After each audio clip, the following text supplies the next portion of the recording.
Hello বন্ধুরা, দেখো আজকে আবার একটা ছোট্ট ব্লগ নিয়ে চলে এসেছি। দেখো আমি আজকে তোমাদের দেখাবো যে ছাতু ভরে লিট্টি কিভাবে করে, দেখে নাও।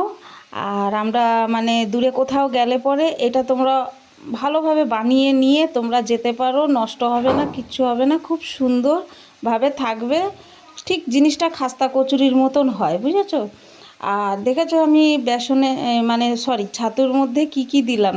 প্রথমে ছোলার ছাতু নিয়ে নেবে, ছোলার ছাতুর মধ্যে একটু কালো জিরে দেবে, তারপরে তুমি একটু রসুন কুচিয়ে দেবে, একটু আদা কুচিয়ে দেবে, আর একটু পেঁয়াজ কুচিয়ে দেবে, তারপরে ওর মধ্যে দেবে তুমি কাঁচা লঙ্কা কুচিয়ে, একটু ধনে পাতা কুচিয়ে দেবে। যেহেতু এখন শীতকালে একটু ধনে পাতা সব জিনিসে দিলেই খুবই ভালো লাগে খেতে, গন্ধটা।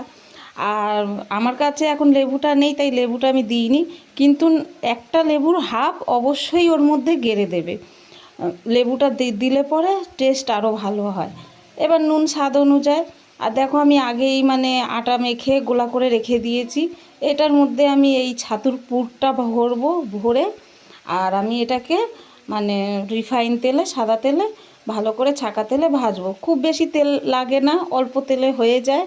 আর দূরে কোথাও গেলে সঙ্গে এই খাবারটা নিয়ে থাকলে, একটা যদি তোমরা লিট্টি খাও সঙ্গে সস দিয়ে, তা তোমাদের তো মানে মন ভরে যাবে। সস হোক, আচার হোক, দেখো লিট্টি অনেক রকমভাবে হয়। আমি এটা তোমাদের টেস্টও লাগবে এবং তোমরা নিয়েও যেতে পারবে, কোনো নষ্ট হবে না, কিচ্ছু হবে না। সেই কারণে আমি এই লিট্টি বানানোটা তোমাদের দেখালাম।